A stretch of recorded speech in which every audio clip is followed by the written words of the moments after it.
Good morning, everybody, and thank you for joining me on this edition of the Localization Fireside Chat. Today is Friday, April 21st, and happy to be joined by my friend and colleague in the industry and respected authority on the conversation when it comes to mergers and acquisition, Michael Klinger. And Michael doesn't need a lot of introduction. Every one of my audience probably know who Michael is, but let's give him the mic a little bit and let Mike introduce himself. Thanks, Robin. It's always fun to connect. I was just thinking, I was telling my partner I have a funny life. I was trained as a movement therapist back 30 years ago. So that was the world I was in. And then I got married with kids. I thought, Jesus, I went back and got an MBA because I thought, I'm not going to make a living, working with autistic children, helping them move to music. So I got an MBA and I worked I spoke a lot of languages. I'm conversant in 6 languages. So I worked in the international field.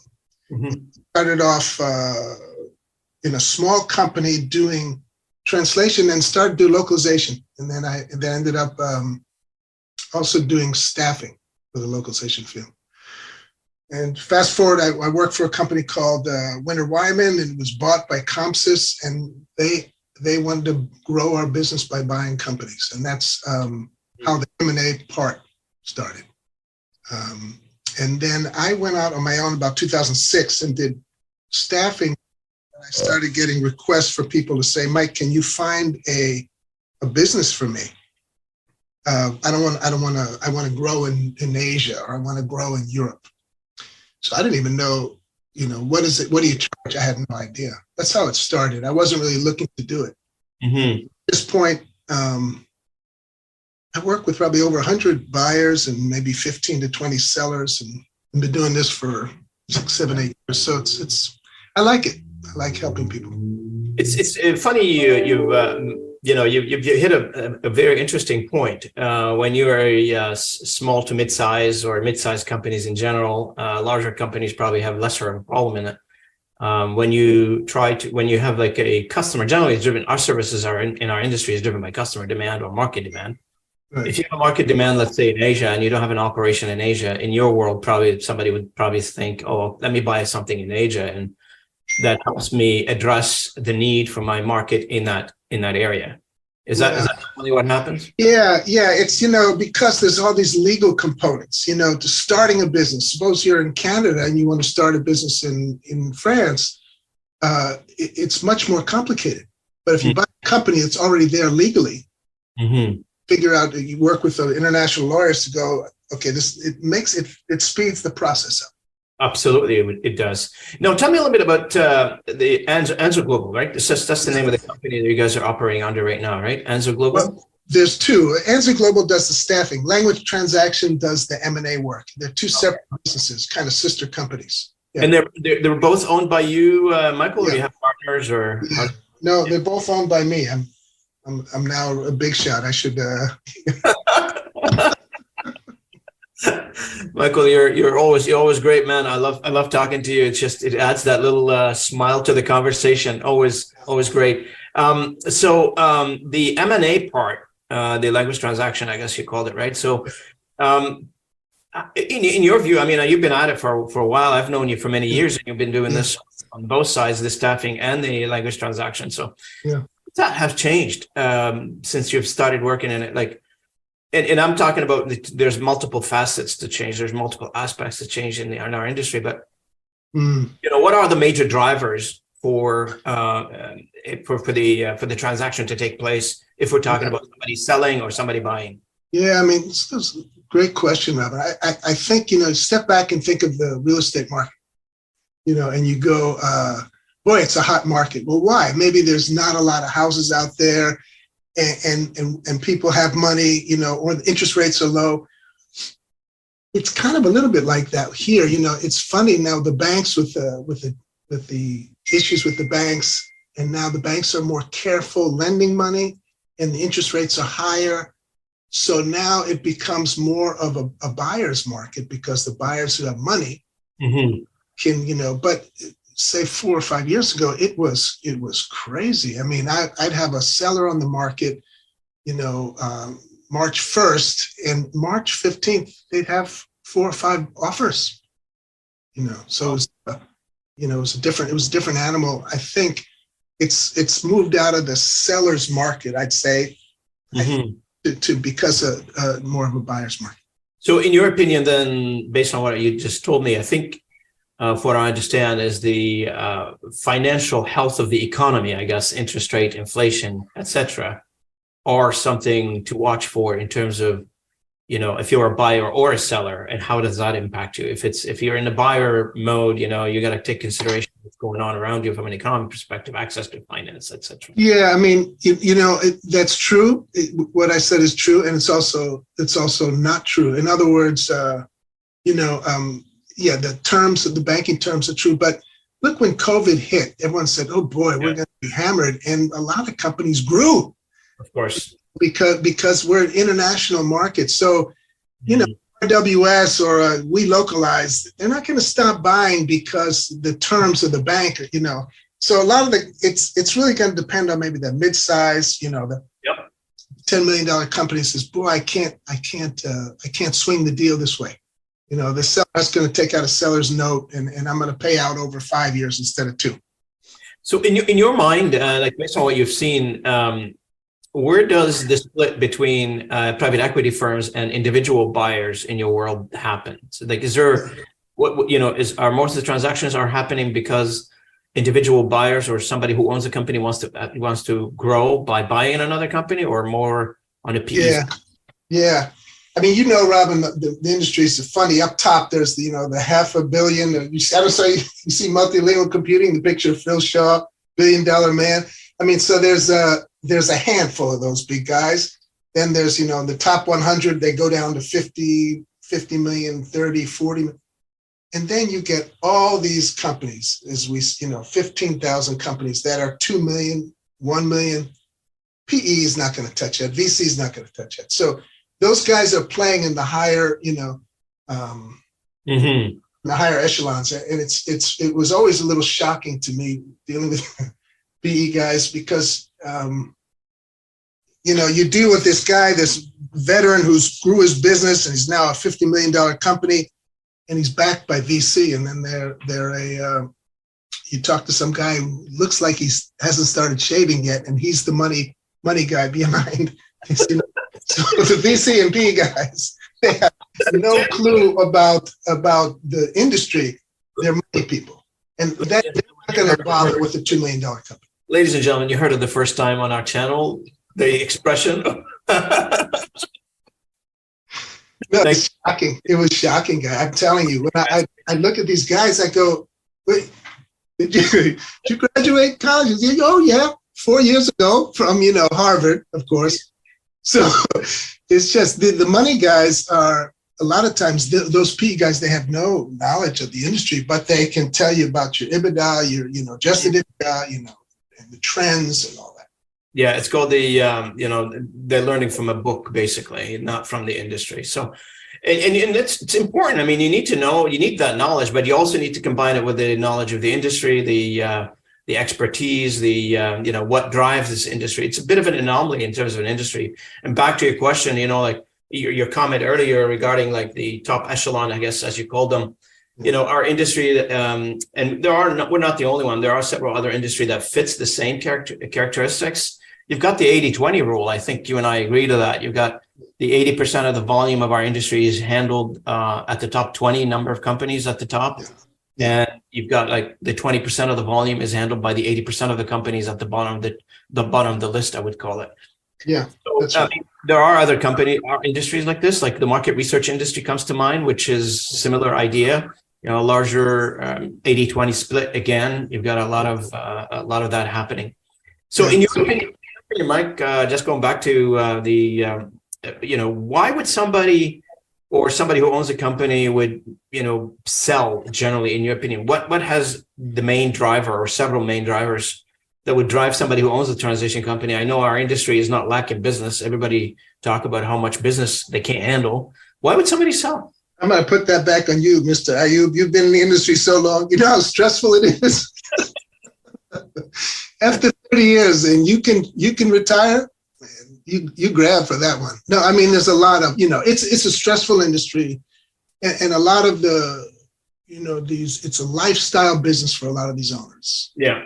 And so I'd say the bulk of Kimon Funtakidis said, you don't have a hard job. I said, why? He says, just go to LinkedIn, for CEOs of language companies, and just pick anyone with gray hair. So it's when you're in the industry 30 years and you're ready to retire and you don't have kids going to take over, well, what do you do? I mean, so a lot of people think I'm just going to, just hand it off to, but if, you're smart and you start to plan, so I think the bulk of these guys are doing it. Retiring, exit. Yeah, they're not business people, as you and I know. There's not a lot of like sharp business people that come out of Wall Street. The guys who do that, they buy companies. The guys out of Morningside, who I'm not crazy about, they bought the company and then they just turned it around in a few years and they sold it. Yeah, there's not a lot of guys like that. No, and you agree with me probably, like when those transactions happening on the small to mid-size, they're not following the PE cycle, right? So the PE cycle is like a 5-year cycle that everybody knows about. These guys are more long-term. And the other thing I've noticed too, and I've talked to you about it before, is that most of the small to medium-sized companies, they enter into business, and as most businesses will have an exit strategy. What am I going to do with this if it gets to a certain level, or if I can't operate it myself? And generally in any business, you'd see like the family stepping in, like, the kids, graduated, they have good education, they want to take mom and dad's jobs, or mom and dad's business, they take it over. That's another one too. Like I'm noticing, like kids the young generation is not interested in this business anymore. I mean, to a large extent, I'm sure there's an exception out there, but what I'm noticing is, based on what I'm hearing, is, these are translators or freelancers. They started a business. They have a small business, like $1 million or $2 million business revenue. And they reach an age where, sorry, I can't work anymore. I mean, everybody's entitled for retirement. And say, okay, well, I accumulated this now. Now, what do I do with it? Nobody wants to take it from my family. So I got to find a way to sell it or do something with it. Yeah, you nailed it. But you brought something else up, which is interesting, which is really true. And I experienced that. Is suppose you do start it and you get to 2 million, then you get to 4 to 5 million, and then you get to 6 million. You may not be the best person to run it. Right. And I did that with my last business. Was with Winter Wyman. We got up to 5 million, and I realized I'm not a tools person. I'm not a process person. I need someone to come in here and say, do this, this, and this when you get to a certain level. So another reason to sell, or at least to find a CEO to step in, is that. That's right. And if you can't let go as an individual and give that responsibility to somebody else who you can trust, then it becomes a struggle, and then you probably have to sell. So how do, let's say I'm a medium to large size company, and I'm looking for something to buy. How do they identify who to buy? Like, how do they go about identifying the targets that they want to go after? Yeah, that's a good question. And so mid to large size could cover a lot. Let's just say it's a $10 million company. Okay. There's lots of reasons, Robin. For example, if you're an interpreting company and you're mostly on the East Coast, you may look to find something regional. So regional growth. So you might look for the Midwest, a company that's strong in Illinois, or a company that's strong on the West Coast. California always scares people interpreting because of all the W-2, W-9 issues around, 1099 issues around. But let's just say you want to grow in the vertical market. Mm-hmm. You're strong in life science. You want to continue that growth. So you're strong in the legal field, and you want to grow that vertical. So you do that. So there's vertical growth, there's regional growth, and then there's companies that just, they have a tool. I think of some large tool companies that all they need is to take volume, throw it through their system, and they're increasing their margin. So they're looking to grow basically just revenue growth. I Just always, I always had a question mark on that because if you buy a company just to add revenue, why don't you just add salespeople? yeah, it's funny. So here's another story. When I was, I know you're on the staffing side. You probably have been asked to hire some people. well, exactly. No, I was, they bought this company, Comsys bought us, we were PGA, and the guy he was a legend from Texas. He shows up, brings me into a room. He says, I want to make you the biggest language company in the world. But he said, I'm going to buy this. I said, Tom, just give me a budget of 200,000. I'll buy 2 salespeople. That's right. It's faster, or organic growth is slower. Oh, organic growth is slower. You're right. So time to revenue, I guess that's the question there, right? I mean, yeah, you buy a company, all of a sudden you turbocharge your. Let's talk a little bit about post. Now that let's say, I'm a company, I found somebody to buy, I bought it. So what is the major challenging issues that you would think about, or you've probably seen already in terms of integrating tools, people? Yeah. I mean, it's the things you would think about. And this is why it's important to do it beforehand. One of them is culture. Yeah. You have a totally different culture. You're a $1 million company. You're bought by a $10 million company. So the cultures are totally different. How do you integrate that?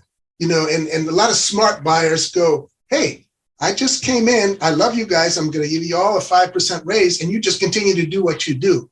Then after a year, they come back and say, okay, we don't need this person. That's the sophisticated way of doing it in some ways. But the other problems are, tools integration. You got to make sure that the tools that you use and they use may be different, then you have to transition that over.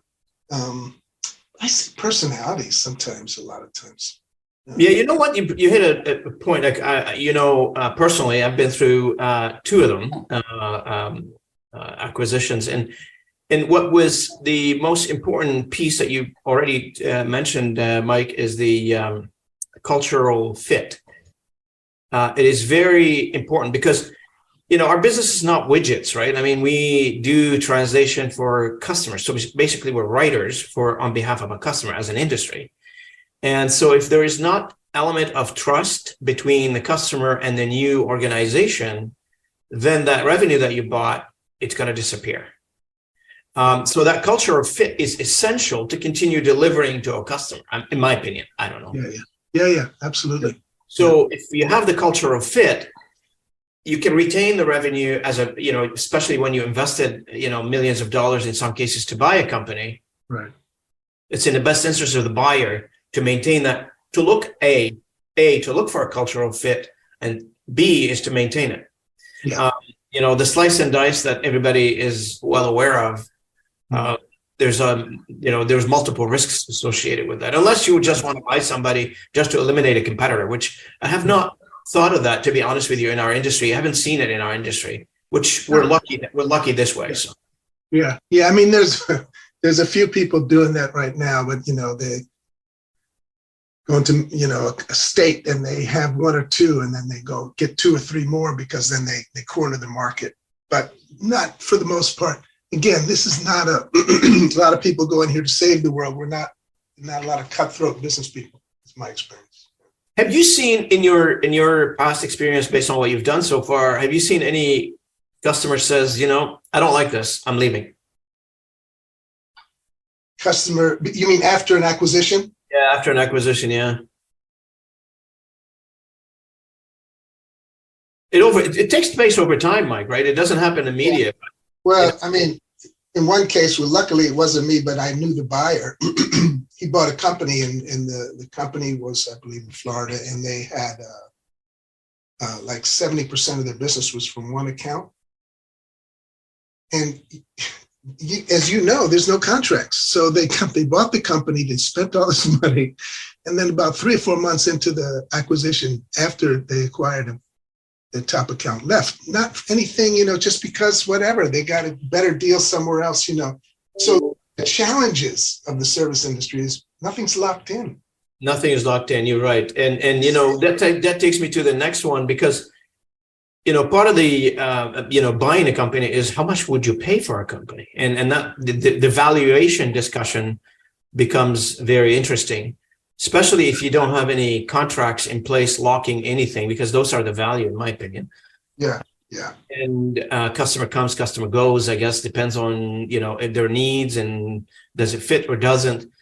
In your opinion, I'm sure you've helped a lot of companies, go through the conversation of valuation of their companies. I'm sure, in your opinion, I don't know, but what is your opinion on how that conversation goes sometimes? Because you've got the seller, he's got an opinion about one value, and you've got reality on the other side. So how do you bring them together? Yeah, it's a good question.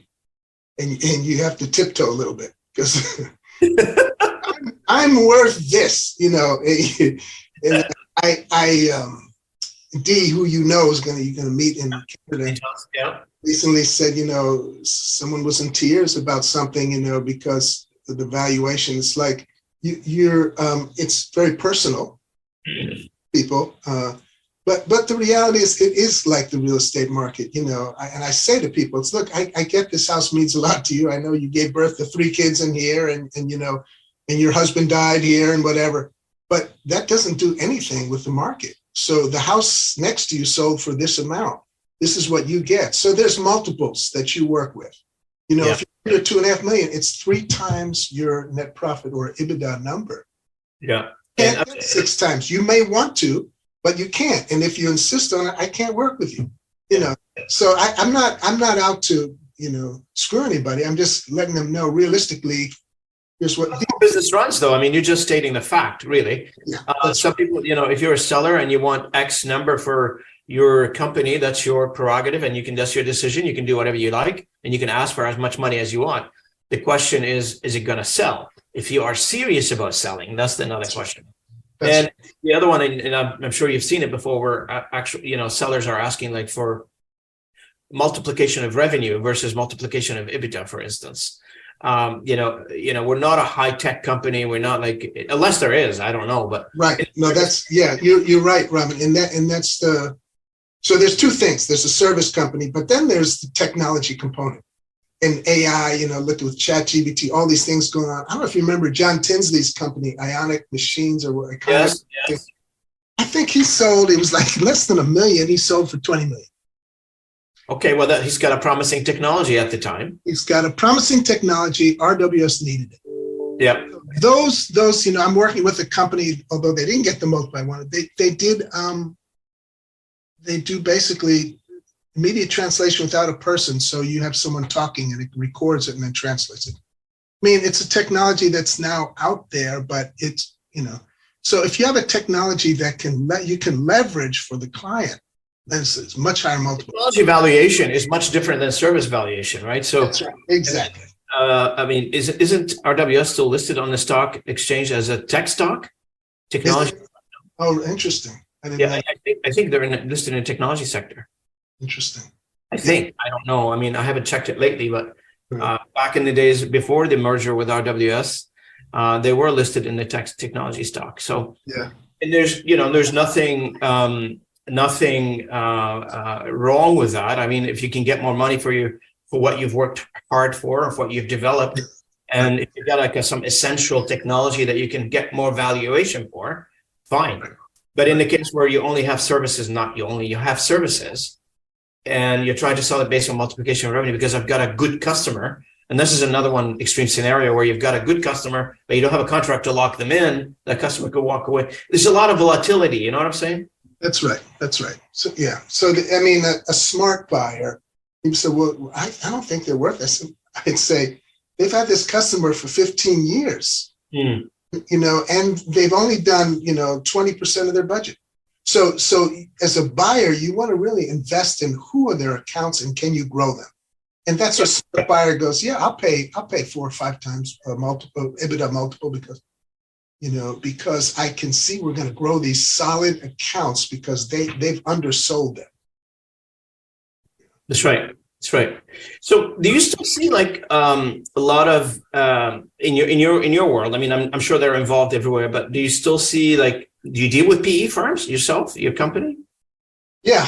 I do, because if I look at now the buyers, I work with a lot of the larger buyers, the big boys, and they have what's fun.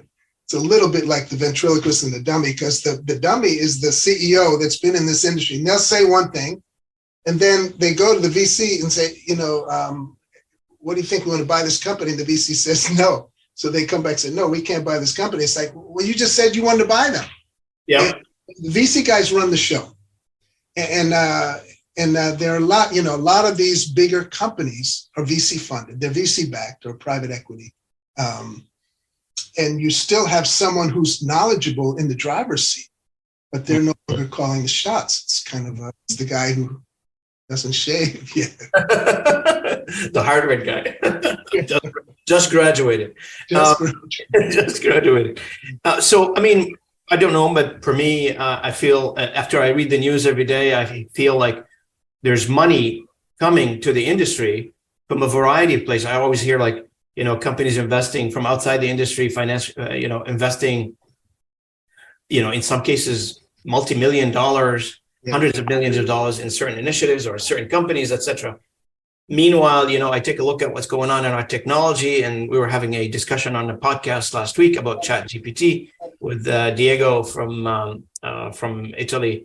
Yeah. So I would, I'm surprised that, there's a lot of financial interest. I get it. Investors wants to park their money and they would like to see which industry gives them return on investment. That's fine. But also being from inside the industry, I'm always puzzled by that. I don't know. What do you think? It's funny. You're like the Red Sox. They never believed they could win the pennant. How could you invest in the language industry?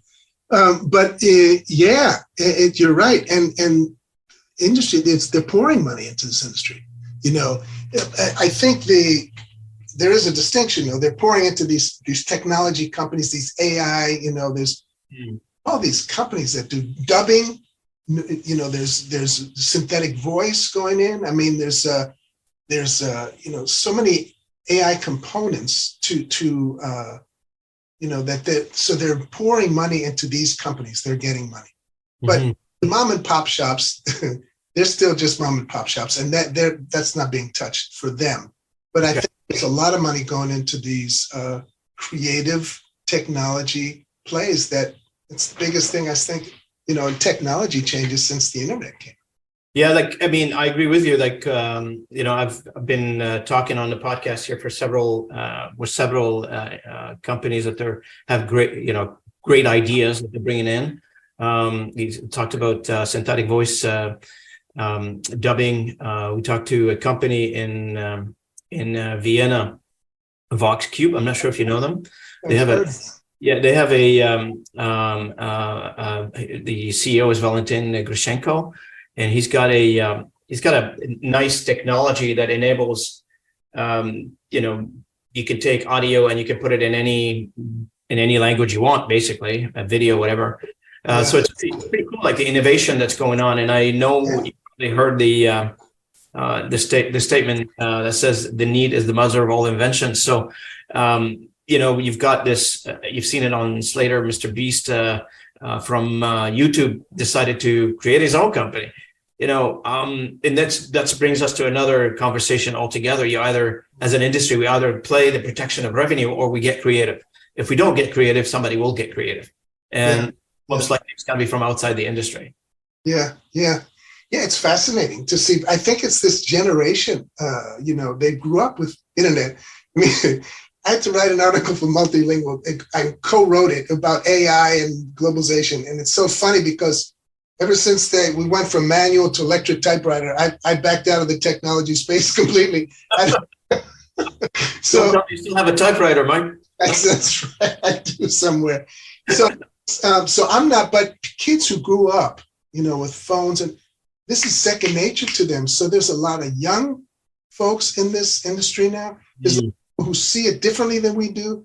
And the idea that the world is smaller is true. I mean, but you're right. I mean, you bring up a very philosophical discussion about our industry. You've got two poles here. You've got one, the traditionalists, I guess, in our industry, where you have people have been doing this for many years. They've learned it in a certain way. And let's face it, those individuals are very resistant to change. So you throw new technology, you throw new methods at them, not really. And you've got the new generation, which is part of the evolution process, in my opinion. You got a new generation coming in saying, hey, there's a better way of doing this. And have you considered this? And it's really taken off. Like we had a conversation last week and we're asking the question, do you think, the new technologies that are coming out, and every day there's a new technology coming out in our industry now. Do you think will be the end of our industry? And the answer, everybody seems to be telling me no, because there's a lot more to do with those technology, to harness the power of technology.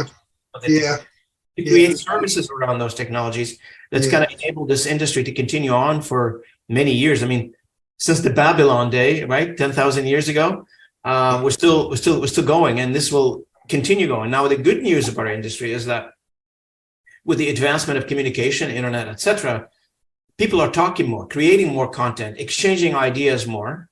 Before all this, not too long ago. I'm gonna date myself here, but everybody knows how old I am. It's not a secret. In the early 2000s, that's not far ago. In the early 2000s, there's like less communication that we have here by leaps and bounds. Now with and what we've noticed, and the industry can attest to that, is we used to have like large documents to translate, large projects to translate. You get like those mega projects where you can design solutions around, you can put them together in a more thoughtful way. Now you got is 45, 50 words here, 100 words there, and you got to do them quickly. So the needs has changed, evolved based on the communication that we're using. Exactly, Robin. Back in the day, I remember when Microsoft came out with, talk about dating myself, 3.1J. It was Microsoft, a Japanese translation, and they did it every 6 months. It's a big localization effort, and Microsoft was the most sophisticated. And that, in the 1998. Then with Google, you get, every week there's an update. Everything, you have to localize. But now it's instantaneous. So what the needs are is that you can talk now, and this can be recorded and press a button, and it will be spoken in 100 different languages. Correct. We have now. Or you get a message, it's a song you hear on YouTube, you can download it and then have it translated immediately. So it's instantaneous. So it's a different localization process altogether and different needs. That's right. Absolutely. And beside the fact that content is growing on a yearly basis, right? So, and everywhere we go, every webinar we attend, every conference we go to, people saying that content is growing. Not, the number of words that we're generating as a humanity, as a people, is growing, depends on the year, but during COVID, I've seen numbers like puts it in the 40% growth. Wow. And so when you have so much content to grow, on a steady average is about 20% per year. So, but if you are growing on a 20% per year, well, if technology is not helping us to do a better job in communicating in multilingual environment, so what is the alternative? Right? And we don't have enough people that speaks multiple languages or graduated from university from a linguistic degree to do this. You got to fill the gap with some sort of a technology solution to allow that to happen. Interesting. Yeah. Interesting. I say there's a shortage of interpreters. There's a shortage of translators. So I'm going to go. Of course, even if you need to translate all the content that we created using the traditional methods, you probably need the population of the globe to do it. Yeah. Crazy. Yeah, and that's where NMT is stepping it up. And a lot of it. I saw a quote from Kurt Divashi. I questioned it. He said 99% of translation is there's a machine translation component. That's quite a number. So there's some truth to that, but I don't know about the 99%. But there is some truth to that. And here's what I think. I think MT is a component in the process. Right, for sure. It is not the entire process. Right. And for that matter, yes, I would have to agree that most companies or most individuals in some cases, they are using parts of MT to get going basically, or do the first draft, if you will, if you were in the writing environment. Yeah. you probably do it a little bit better by using editing on top of that. So, Right. so because you have a dual role and you have dual companies, one that does staffing and one that does acquisition and mergers and acquisition, can we talk a little bit about how the job market impacted with all this mergers and acquisition? What have you seen in the localization world resulted from M&As, job growth, job reduction, creating new jobs? Yeah. Interesting question. I don't know what I'm seeing more in the immediate is the more need for financial guys, more need for these guys outside of the industry to go, okay, here's what the numbers are, here's how this work. Yeah. The other big piece that people talk about now, just to go back to what we we're just saying, is you acquire also to get resources, because resources are finite. So if you're an interpreting company, I know ASL business, I do a lot of work with sign language companies, and there's a shortage ever since COVID. There's a shortage of ASL folks worldwide. So you're an ASL owner and you have more work than you can handle, but you don't have the resources. So one thing companies are doing is buying a company to get the resources. So that's one thing, but there's also there's more need for people outside the industry. Like I said, the guys who don't shave and come from Harvard, but also guys with financial degrees that have they've done M&A, for example, and they go, oh, you can't, this is the cost of this acquisition. Don't do it that way. Mm-hmm. There's more financial folks involved here than used to be because. Yeah, because you need all these experts now because with money comes the strings, I guess, right? So when you've got money flowing into the industry, somebody needs to keep an eye on that investment. Obviously, those experts from outside the industry will come to play a role in it. Yeah. If you were to give an advice, let's say for somebody who is trying to sell their companies, what are some of the legal consideration they should do, or any prep work that should probably consider before they walk into that journey of selling their organization or their company? What are some of the things they should prepare for? Yeah. And again, I don't know why I like analogies in the house. Someone says, well, what should I do with my business? I say, well, if you're going to sell your house and you have a hole in the attic, fix that. No one else knows it, but you do. So you have a translation business and you have either, you have huge debt, or you have, salespeople, and, you want to fix whatever your company is, because a company wants to buy you on one level because you're running well. There's other companies that'll buy you because you are a fixer-upper. You have been in the business 20 years, but you have 100 accounts that you haven't followed up with. Yeah, that's right. But a fixer-upper is going to be less, you're going to make less money. So, but if I advise a seller is get your financials in order. Yeah. Down your debt. Get better margins, because your sales price is going to be based on your profit. Yeah. You need to clean that up a little bit. That's exactly what I was going to say is you got to define what you're selling. It has to be a clean transaction. So in some cases, you have, let's say, companies who's got like shareholders here and there. You've got on the legal side, incorporated in 2-3 different countries. That's right. You gotta figure out, what are you selling, and as a business owner, try to wrap your head first around what are you selling and how much, from a quantity perspective, from a legal entity perspective. And you're right. I mean, and this process should start like not just 6 months before you start selling it. This process should start like 3 years before, or 4 years before. Because those financial statements will eventually find you. Yeah, that's right. Well, that's right. I remember one of my early times selling, the guy, it wasn't just him. He had like 15 different people owning parts of the business. I said, you got to get agreement on 15 people selling your business at the price. No, I run this. It's my decision. Well, he didn't. When they came up with the buyer, he gave me a price, and 2 guys who own like 3 or 4% of the business said, I don't want to do it.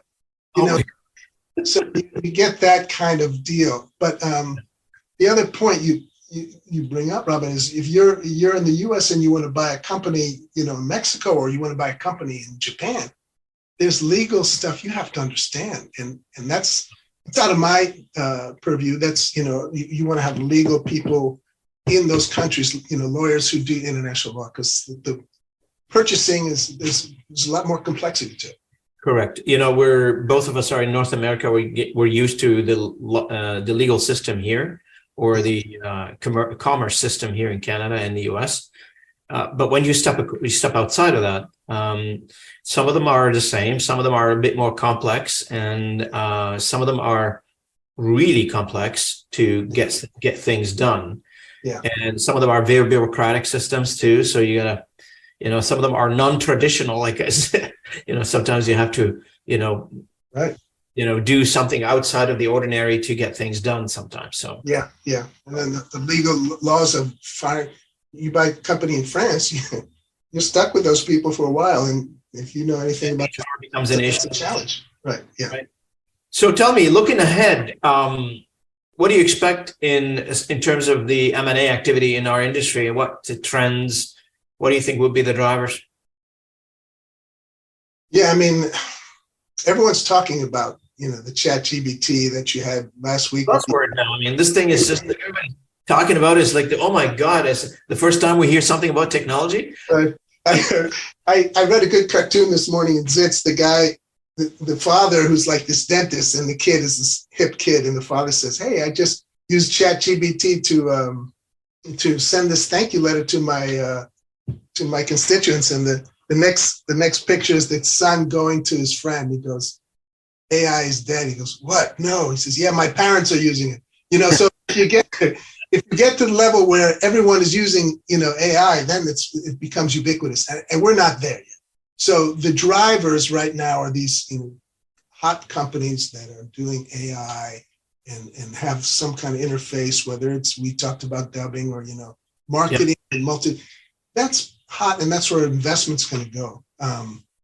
A lot of these mom and pop shops are still going to stay mom and pop shops, and they're not going to take over. Lionbridge, Accolade, RWS, they're going to use Lionbridge. They'll use the technology because they have to, but the small guys aren't going to, and they'll still get bought up. So I think the money, the VC money or the PE, it's going to be invested in the kind of the technology, this sexy technology. Mm-hmm. But, and people, I mean, you brought up a very good point earlier. I think people is going to be key here because the lack of resources is seen everywhere. Yeah, that's right. So keep doing what you're doing as a seller, and treat your people well, because they're the value of your business. Correct.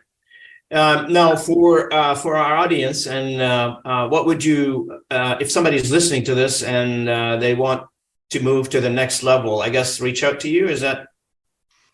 That's a nice plug, Ram. Yeah. Yeah. I sold my apartment once without a real estate broker, but I had to have a lawyer and accountant. You want to make sure you have a legal and financial. But yeah, I mean, the advantage of working with someone like me is that we've done this many times, so we can take the sting out of it. Yeah. I talk about, you ever ride the New York subways, you get lost in a second. But if you live there, you just say, hey, get off the A and take the double D, whatever. It's not a big deal. So I do that for a living. So yeah, if you're at that level and you say, boy, I'd like some help here, I'd be glad to. Yeah, absolutely. And Enzo Global is very easy found. You can just Google Enzo Global, and Michael will be happy to assist anybody who's got interest in having a discussion on mergers and acquisition, or just to have a breeze chat with Michael. Is very approachable guy. I've known him for many years. Don't be shy.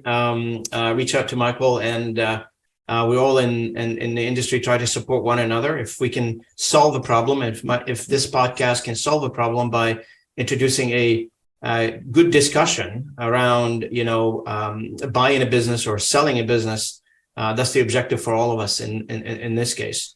And any last statement from your side, Mike? No, enjoy the spring. It's beautiful out there. Thank you. Thanks, Robin. I appreciate it. I want to thank you, Michael, for coming on online with me this morning. And I always enjoy our conversation. I hope our audience finds it interesting, and I'm sure they will. Very interesting to have a business conversation. Normally, we talk about the nuts and bolts of the industry, but those business conversations are also interesting as well because, we're in it to provide a service, but we're a business at the end of the day. So thanks again for coming online with me. I really appreciate your time this morning. Sure.